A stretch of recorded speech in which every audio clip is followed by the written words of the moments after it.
तुमने कभी सोचा है दोस्त कौन होता है? वह जो भीड़ में साथ चलता है या वह जो चुपचाप तुम्हारे भीतर उतर जाता है? अक्सर हम कहते हैं कि दोस्त वही होता है जो मुश्किल में काम आए, लेकिन यह बात अधूरी है। मुश्किल में तो कई लोग आ जाते हैं, असली दोस्त वह होता है जिसकी याद से ही मन हल्का हो जाए, जिसके नाम से ही भीतर कुछ पिघलने लगे। कृष्ण और सुदामा की कथा यहीं से शुरू होती है, किसी राजमहल से नहीं, किसी चमत्कार से नहीं, बल्कि एक साधारण आश्रम की मिट्टी से। वहां ना रेशमी वस्त्र थे, न स्वर्ण सिंहासन, वहां केवल शिष्य थे, भूखे पेट, खुले मन और जिज्ञासा से भरी आंखों के साथ। गुरुकुल में सब एक जैसे थे, किसी का नाम बड़ा नहीं था, किसी की जाति छोटी नहीं थी। जो लकड़ी लाता था वही आग जलाता था, और जो मंत्र पढ़ता था वही झाड़ू भी लगाता था। कृष्ण और सुदामा वही मिले, दो शरीर, पर जैसे एक ही श्वास में सांस ले रहे हो। सुदामा दुबले थे, शांत थे और भीतर से बहुत गहरे। कृष्ण चंचल थे, हंसते थे, आंखों में चमक थी, लेकिन उनकी चंचलता भी किसी गहरे सागर की लहर जैसी थी। दोनों साथ बैठते, साथ पढ़ते, साथ खाते, और जब भूख ज्यादा लगती तो एक दूसरे की ओर देखकर मुस्कुरा लेते।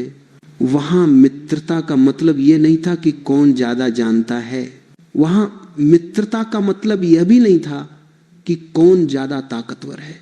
वहां मित्रता का अर्थ था साथ होना, बिना किसी कारण के। कभी कभी ऐसा होता कि भोजन कम पड़ जाता, गुरु कहते आज थोड़ा ही मिलेगा। सुदामा चुपचाप अपना हिस्सा आधा कर लेते और कृष्ण की थाली में सरका देते।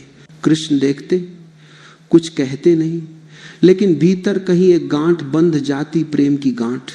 यह कोई महान त्याग नहीं था, कोई घोषणा नहीं थी, बस इतना ही था कि एक मन ने दूसरे मन की भूख देख ली। यही वह जगह है जहां दोस्ती जन्म लेती है, जब तुम बिना बोले दूसरे की कमी महसूस कर लो। समय बीतता गया, गुरुकुल छूट गया, जीवन ने दोनों को अलग अलग दिशाओं में भेज दिया। एक ओर वैभव, उत्तरदायित्व, संसार का भारी बोझ, दूसरी ओर अभाव, संघर्ष, रोज की रोटी की चिंता। लेकिन दोस्ती वहीं रुक गई। ऐसा नहीं था, दोस्ती शरीर से नहीं बंधी थी, स्मृति से भी नहीं, वह कहीं और थी, बहुत भीतर। सुदामा का जीवन कठिन होता गया, दिन बीतते लेकिन साधन नहीं बढ़ते। घर में दरिद्रता थी लेकिन शिकायत नहीं थी, पत्नी थी, बच्चे थे और पेट में भूख थी, फिर भी उनके चेहरे पर क्रोध नहीं था। ये बात समझना जरूरी है। गरीबी सबको मिलती है पर गरिमा सबको नहीं मिलती।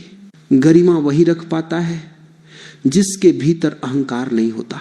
सुदामा के पास कुछ नहीं था सिवाय स्मृतियों के, और स्मृतियों में एक मित्र था जो कभी गुरुकुल में साथ बैठा था, जिसने कभी उसे छोटा नहीं समझा था। लोग कहते थे जाओ अपने मित्र के पास जाओ, वह तो राजा है, वह तो सब कुछ दे सकता है।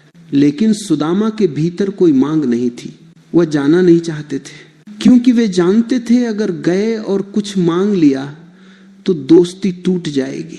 यहाँ एक बहुत गहरी बात छुपी है। हम अक्सर रिश्तों में जाते ही इसलिए हैं कि कुछ मिल जाए, और फिर कहते हैं कि रिश्ते सच्चे नहीं रहे। सुदामा देर तक नहीं गए, जब गए भी तो खाली हाथ नहीं गए, लेकिन जो ले गए वह धन नहीं था। थोड़ा सा चावल था, बहुत साधारण, बहुत मामूली, लेकिन वह चावल प्रेम से भरा था।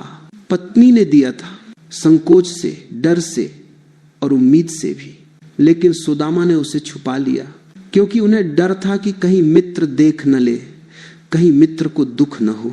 यह डर किसी अपमान का नहीं था, यह डर इस बात का था कि कहीं मित्रता और करुणा के बीच कोई लेन देन न आ जाए। यहां से यात्रा शुरू होती है, लेकिन यह यात्रा पैरों की नहीं है, यह यात्रा भीतर की है।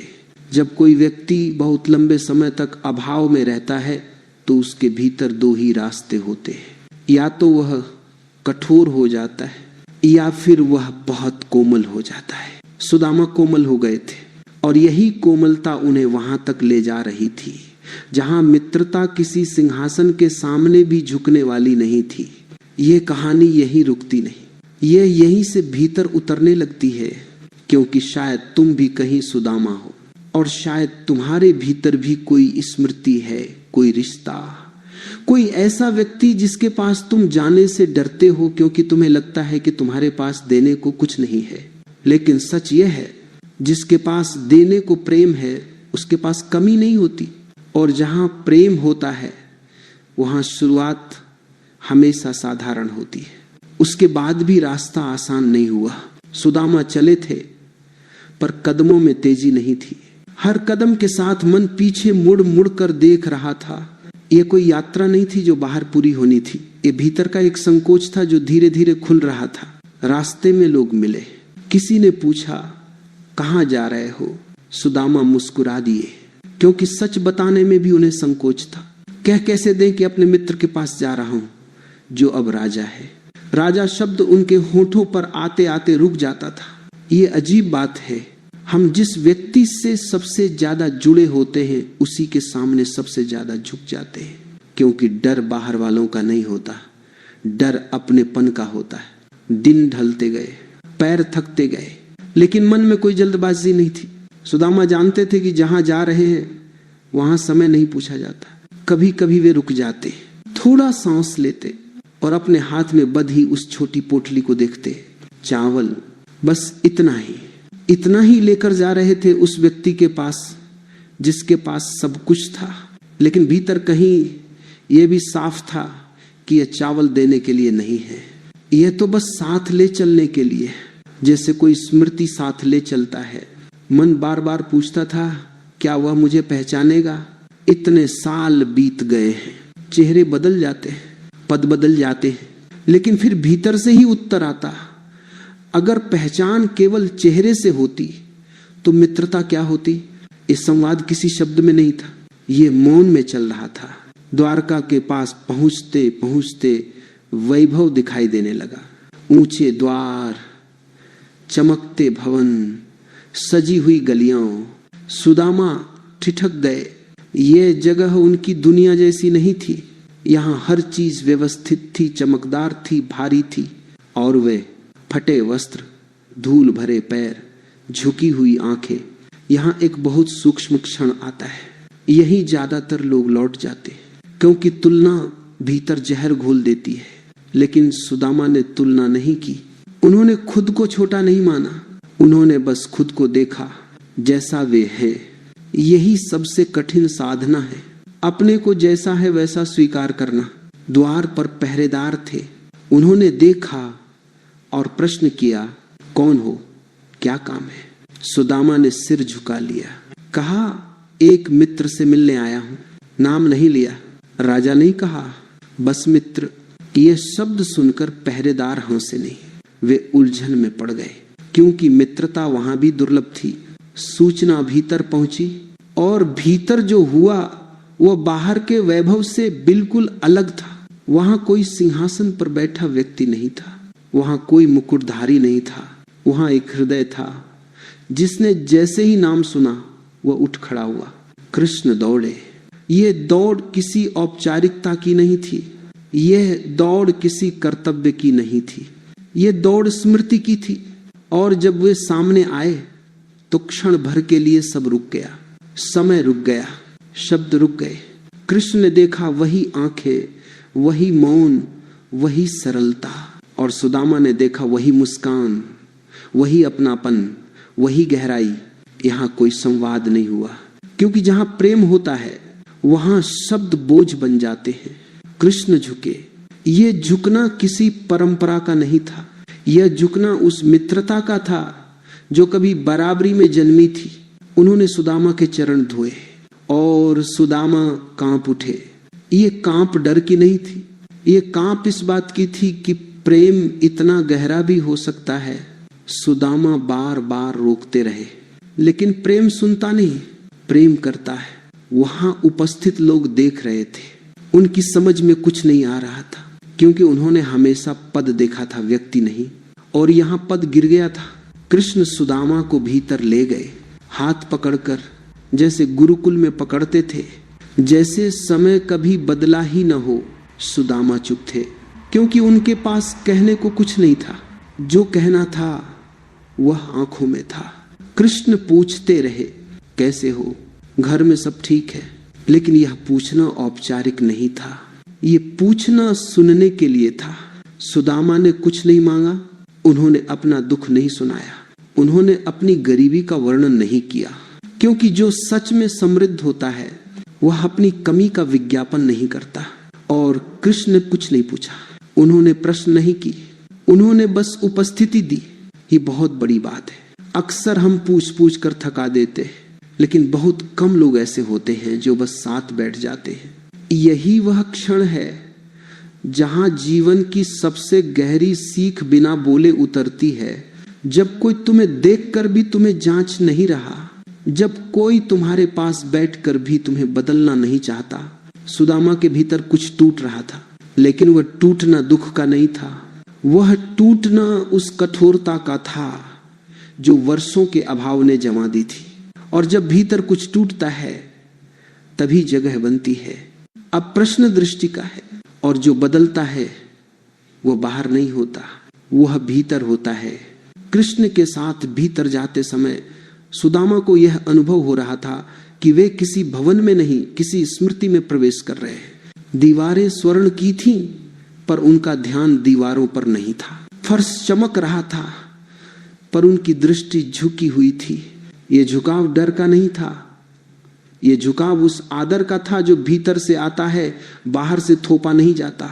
कृष्ण उन्हें अपने पास बिठाते, जैसे गुरुकुल में बैठाते थे। न कोई दूरी, न कोई ऊंच नीच, सिंहासन पास ही था, पर वह खाली पड़ा रहा। यह दृश्य बड़ा अजीब है। जिसे दुनिया सबसे ऊंचा मानती है वह नीचे बैठा है, और जिसे दुनिया तुच्छ समझती है वह उसके बराबर बैठा है। यही जीवन का पहला पर्दा गिरता है। ये समझ में आने लगता है कि ऊंचाई पद से नहीं आती, ऊंचाई झुकने से आती है। कृष्ण सुदामा की ओर देखते हैं, उनकी आंखों में प्रश्न नहीं है, केवल अपनापन है। वे कहते हैं, बहुत समय हो गया, पर यह शिकायत नहीं है, यह स्मरण है। सुदामा कुछ कहना चाहते हैं, लेकिन शब्द नहीं निकलते। कई बार ऐसा होता है, जब मन भरा होता है तब मुंह खाली रह जाता है। कृष्ण हंसते हैं, वही हंसी जो कभी गुरुकुल में गूंजती थी। उस हंसी में न वैभव है न अधिकार, उस हंसी में केवल मित्र है। और तभी कृष्ण की दृष्टि सुदामा की पोटली पर जाती है। वे कुछ नहीं कहते, वे बस देख लेते हैं। ये देखना बहुत गहरा है, क्योंकि जो मांगता है वह शब्दों से मांगता है, जो समझता है वह मौन से देख लेता है। कृष्ण स्वयं उस पोटली को उठाते हैं। सुदामा घबरा जाते हैं, वे रोकना चाहते हैं, उनके हाथ कांपने लगते हैं। ये कांप इस बात का संकेत है कि भीतर अब भी एक डर बैठा है। डर इस बात का कि कहीं ये छोटा सा उपहार अपमान न बन जाए। लेकिन कृष्ण पोटली खोलते हैं। थोड़ा सा चावल, सूखा, साधारण, बिना किसी सजावट के। कृष्ण उसे देखते हैं और उनकी आंखें भर आती है। यहाँ कोई चमत्कार नहीं है, यहाँ केवल दृष्टि का अंतर है। जहाँ संसार मूल्य देखता है वहाँ प्रेम भावना देखता है, जहाँ संसार मात्रा देखता है वहाँ प्रेम मन देखता है। कृष्ण उस चावल को अपने हाथों से उठाते हैं और खाते हैं। सुदामा अवाक है, उनका मन कह रहा है ये क्या हो रहा है? जिसके पास सब कुछ है वो यह खा रहा है। ये क्षण बहुत गहरा है, क्योंकि यहाँ धन और दरिद्रता दोनों हार जाते हैं, यहाँ केवल प्रेम जीतता है। कृष्ण कहते हैं यही तो स्वाद है। सुदामा कुछ नहीं बोलते, उनकी आंखों से आंसू बहने लगते हैं। ये आंसू दुख के नहीं है, ये आंसू उस बोझ के हैं जो वर्षों से भीतर जमा था। ये बोझ था कम होने का, छोटा होने का, पीछे रह जाने का। कृष्ण कुछ नहीं कहते, वे बस पास बैठे रहते हैं। यही सच्चा सहारा है, साथ बैठ जाना बिना कुछ कहे। सुदामा के भीतर वर्षों से जो प्रश्न थे वे बिना पूछे ही विलीन होने लगे। अब उन्हें यह जानने की जरूरत नहीं थी कि वे क्या हैं, उन्हें यह अनुभव हो गया था कि वे कौन हैं। अक्सर हम जीवन भर यही पूछते रहते हैं, मैं क्या हूं? लेकिन असली प्रश्न यह नहीं है। असली प्रश्न यह है, मैं किसके सामने वैसा रह सकता हूं जैसा मैं हूं? कृष्ण के सामने सुदामा वैसा ही थे। न छिपाने की जरूरत, न दिखाने की जरूरत। यह वह स्थान है जहां अहंकार मरता है, और जहां अहंकार मरता है वहीं आत्मीयता जन्म लेती है। कृष्ण सुदामा से उनके जीवन के बारे में पूछते हैं, लेकिन यह पूछना जानकारी के लिए नहीं है, यह पूछना जुड़ने के लिए है।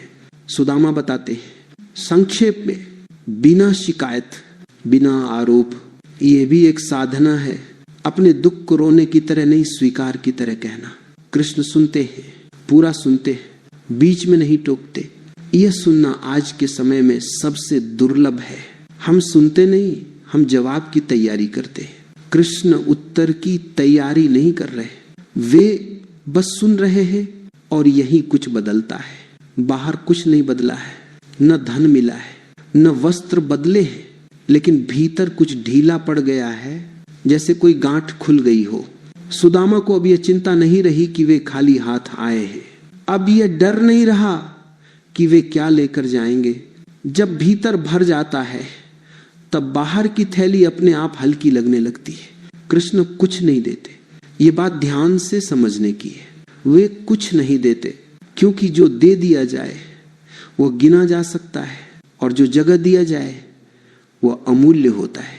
कृष्ण ने सुदामा के भीतर यह जगह दिया कि वे कम नहीं है, और जब ये बोध आ जाता है तब संसार अपने आप बदल जाता है। अब सुदामा जाने को उठते हैं, वही फटे वस्त्र, वही झुकी हुई चाल, लेकिन कुछ अलग है। अब ये झुकाव मजबूरी का नहीं है, ये झुकाव सहजता का है। कृष्ण उन्हें विदा करते हैं, वही अपनापन, वही मौन, कोई वादा नहीं, कोई घोषणा नहीं, क्योंकि सच्चे संबंधों में कुछ कहना नहीं पड़ता, बस होना पड़ता है। सुदामा बाहर निकलते हैं। द्वार वही है, नगर वही है, आकाश वही है, लेकिन दृष्टि बदल चुकी है। और जब दृष्टि बदलती है तो संसार नया हो जाता है। यही कथा धीरे धीरे अपने सबसे गहरे अर्थ की ओर बढ़ती है, क्योंकि अब प्रश्न यह नहीं है कि सुदामा को क्या मिला, अब प्रश्न यह है कि सुदामा क्या बन गए। और यही प्रश्न हर मन के भीतर उठने लगता है। सुदामा लौट चले, कृष्ण ने उन्हें रोका नहीं। प्रेम कभी रोकता नहीं है, प्रेम भरोसा करता है। वे उसी रास्ते से लौटे जिस रास्ते से आए थे, वही धूल, वही पत्थर, वही धूप, लेकिन अब वे थके नहीं थे। पैर वही थे पर भार नहीं था। अक्सर हम सोचते हैं कि कुछ पाए बिना लौटना हार है, लेकिन जो भीतर भरकर लौटता है वह कभी खाली नहीं होता।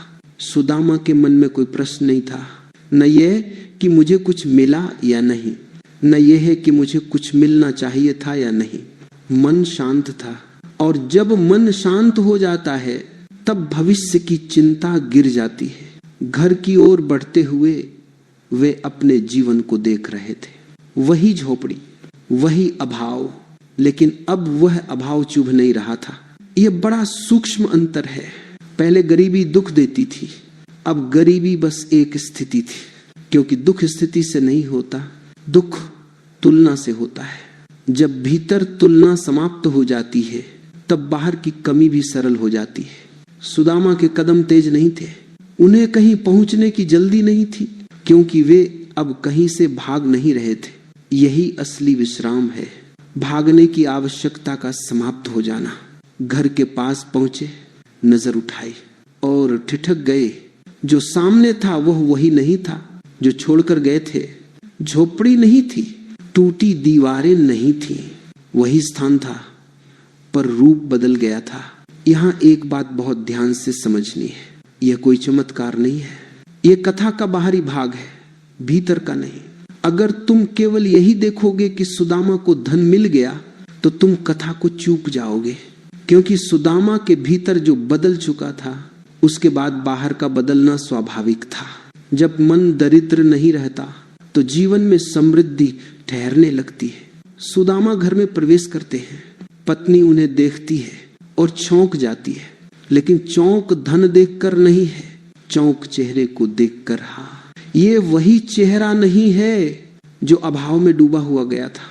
ये चेहरा हल्का है, ये चेहरा शांत है, ये चेहरा भरोसे से भरा है। पत्नी कुछ नहीं पूछती, क्योंकि जो बदल जाता है उसे शब्दों में नहीं पकड़ा जा सकता। सुदामा भी कुछ नहीं कहते, वे बस बैठ जाते हैं। ये बैठना बहुत महत्वपूर्ण है। ये बैठना थकान का नहीं है, ये बैठना घर लौट आने का है। अब धन है, साधन है, सुविधा है, लेकिन सुदामा की आंखों में कोई गर्व नहीं है, कोई घोषणा नहीं है, कोई दिखावा नहीं है। यही सबसे बड़ी समृद्धि है, धन का होना और अहंकार का न होना। अक्सर धन आते ही व्यक्ति बदल जाता है, क्योंकि धन बाहर आता है और भीतर छिपा अहंकार ऊपर उठाता है। लेकिन यहां भीतर कुछ और ही था। भीतर प्रेम था, भीतर कृतज्ञता थी। कृतज्ञ व्यक्ति कभी घमंडी नहीं होता, क्योंकि वह जानता है जो मिला है वह उसकी योग्यता से ज्यादा है। सुदामा ने कभी यह नहीं सोचा कि यह मुझे मिलना चाहिए था। उन्होंने यह भी नहीं सोचा कि यह मुझे क्यों मिला। उन्होंने बस स्वीकार किया।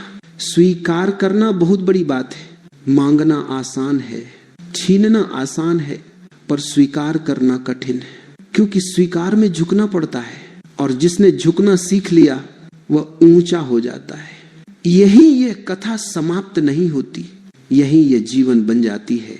कृष्ण ने सुदामा को धन नहीं दिया, कृष्ण ने सुदामा को दृष्टि दी। दृष्टि यह है कि तुम कम नहीं हो। दृष्टि यह कि प्रेम ही सबसे बड़ा वैभव है। दृष्टि यह कि जहां अहंकार नहीं वहीं सच्ची समृद्धि है। और यही संदेश धीरे धीरे तुम्हारे भीतर उतरता है। शायद तुम भी किसी दिन किसी के द्वार पर जाने से हिचकते हो, क्योंकि तुम्हें लगता है कि तुम्हारे पास देने को कुछ नहीं। लेकिन याद रखना, जिसके पास प्रेम है वह कभी खाली हाथ नहीं जाता, और जिसके भीतर अहंकार नहीं वह कभी दरिद्र नहीं होता। जीवन में बहुत लोग मिलेंगे जो तुम्हें ऊंचाई दिखाएंगे, बहुत लोग मिलेंगे जो तुम्हें छोटा महसूस कराएंगे, लेकिन बहुत कम लोग मिलेंगे जो तुम्हें वैसा ही स्वीकार करेंगे जैसे तुम हो। जब ऐसा कोई मिले तो समझ लेना तुम्हें द्वारका मिल गई, और जब भीतर द्वारका बस जाए तो बाहर की दुनिया अपने आप शांत हो जाती है। यही सुदामा की कथा का असली संदेश है। धन नहीं, प्रेम, अहंकार नहीं, आत्मीयता, दिखावा नहीं, सरलता। और यदि यह बात तुम्हारे भीतर थोड़ी सी भी उतर गई तो समझ लेना कथा पूरी हुई नहीं है। कथा अब तुम बन गए हो।